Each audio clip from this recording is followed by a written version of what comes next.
Getcha! Come here.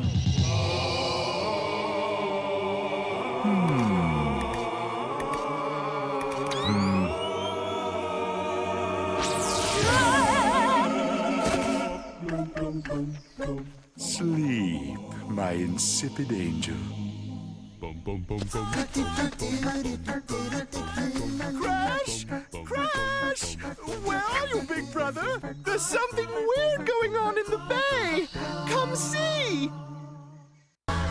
Crash Twinsanity is an amazing open-world 3D platformer.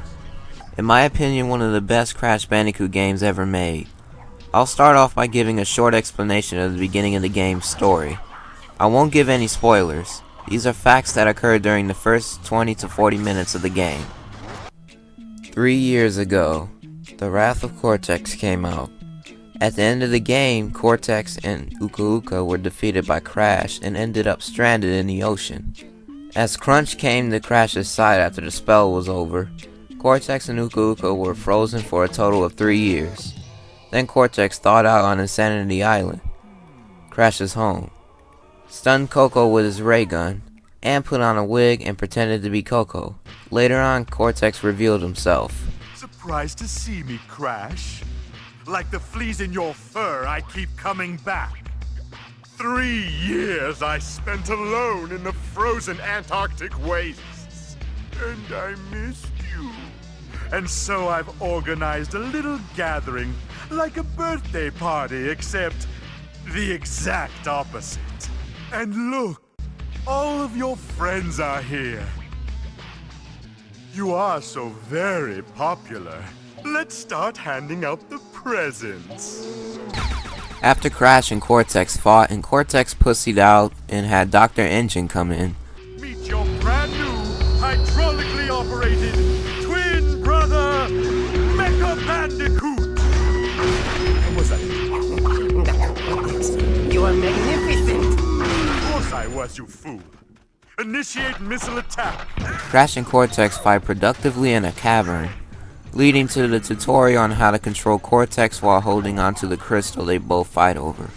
They end up being back on the island, but on another side. This is the last important thing to show about the story. Crash and Cortex meet Victor and Moritz, known as the Evil Twins, the game's antagonists. From there on, Crash and Cortex decide that they need to work together to stop them. Let me see. You have to help me, Crash. You heard them. They want to destroy our island home, humiliate and enslave you, and steal my brain. Now I can't talk about my memories about this game without the humor. The humor is funny, slapstick, and definitely memorable. I'm going to show some cutscenes that show how great the humor is, but I won't show any with a crap load of spoilers. Oh, Crash. The farmer's market is tomorrow, and my wampa trees won't grow, for my orchard is riddled with greedy worms. If you rid my land of these pests, I'll give you this power crystal. I'm an evil scientist. What do you expect? This isn't a game.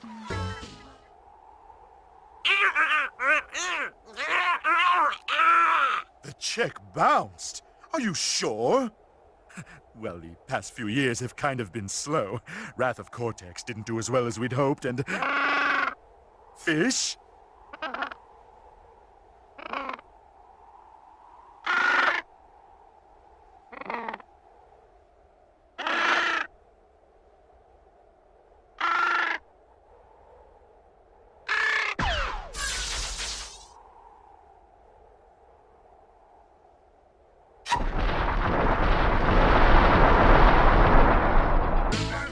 Dr. Cortex, what have you done? Who are these evil upstarts? I've ruined the lives of so many. I can't be expected to remember them all. Such a big head!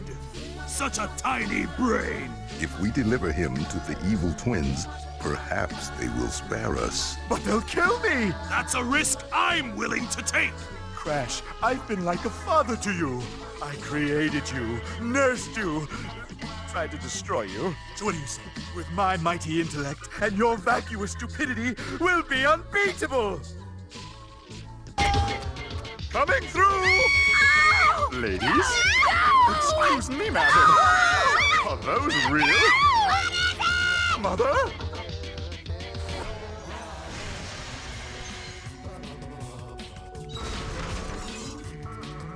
Ah, yummy. Fresh meat for my pot. The rats are leaving the sinking ship.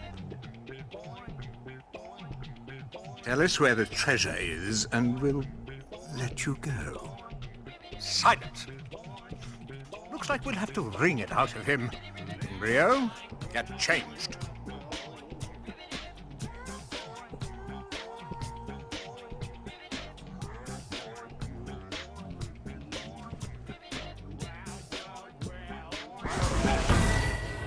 Your fur is so soft and warm.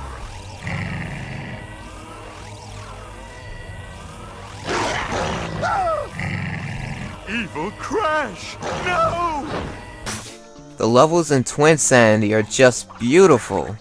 We have Insanity Island levels, Iceberg Lab levels, Academy of Evil levels, and Twinsanity Island levels. There are times where you just play as Crash with the classic double slam,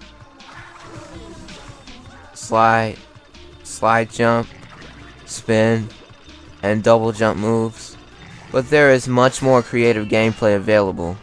You can join together with Cortex and have the ability to throw him or slam him into the ground, fight in a ball, and yes, that does include the snowball, and lastly you can slide on him like he's a snowboard. Let's not forget some of the most exclusive gameplay ever. For the first time ever, you can play as Cortex. Cortex gameplay was always my favorite. You can use his ray gun, slide, and do a simple little bunny hop. Cortex's gameplay focuses more on shooting than platforming, but it's still a lot of fun. Now let's not forget the Nina gameplay. Nina is Cortex's niece, whom is still attending the Academy of Evil. Her gameplay is awesome. The music really goes in depth with the feeling of her gameplay. You can punch with an extended arm, do wall jumps, and do a bunny hop that goes a little higher than Cortex's. Nina doesn't have any dialogue in this game, but she does have dialogue in future Crash games.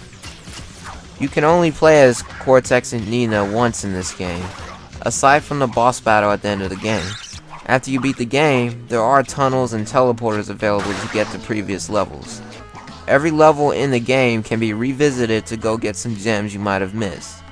Gems are in fact the only collectibles that lead to 100% completion. Yup, that means no relics. Surprisingly, there's no relics. After 100% completion, you unlock extras for certain gem colors, and one short little animated cutscene that's completely non-canon and done for fun. Now, as much as I love this game, it's not perfect. There are glitches in this game. Some are helpful, like this one, while others are just plain annoying. Don't worry, the game's not unplayable, not at all, it's completely playable. It's just a bit flawed. Here's another thing that can be a bit strange. Cortex teleports all the time. Whether you throw him outside of the level or Cortex wants to meet you somewhere and he tells you, come along, you think that in the Cortex levels you would have the ability to teleport. Well, guess what? You don't. For obvious reasons. I suppose this only occurred because the game is a bit rushed and it would be harder to balance the game without the teleporting. Another thing I can't stand is that this game is so short. Cortex did at one point in the game hint that we were supposed to be able to explore 2 new dimensions, but we ran out of time, quote unquote. Cortex hinted this on the debut for Twinsanity Island. Here's another thing I don't get. In previous Crash games, you could always kill enemies by jumping on top of their head. In this game, for some reason, that only kills some animal enemies on Insanity Island. And later on, you still lose a hit point for the other enemies. The most noticeable flaw in this game is that when you get the Aku Aku / Uka Uka temporary invincibility mode, you're vulnerable to any explosion, such as TNT crates and nitro crates. In the demo of Crash Twinsanity, you could be invulnerable to explosions. In the demo, you could also have another move that was taken out of the game. But apparently the game would end up being too easy if we basically could stay alive with the invincibility power up when we hit the explosive crates. So the invincibility capability is only useful to not losing a hit point to basic attacks. It's also unbearable that no music plays during the time you have the mask on your face, unlike the Wrath of Cortex and the first 3 Naughty Dog games. The next flaw I can't stand is that whenever you get hit by a Nitro crate or TNT crate, you don't just lose a hit point, you die instantly. The only thing Traveler's Tales Oxford can gain for doing this is making the game actually challenging and making the gems not point-blank simple for those who are playing the game for the first time. If you ever need a boost while running, just slide jump. The last thing I want to go over on this game is the soundtrack. It's just simply freaking amazing.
In closing, Crash Twinsanity is Crash Bandicoot's first open world adventure and is one of the best Crash Bandicoot games ever to not be made by Naughty Dog. The last Crash game to stay true to Crash's roots. Thank you for watching, and I hope you enjoyed.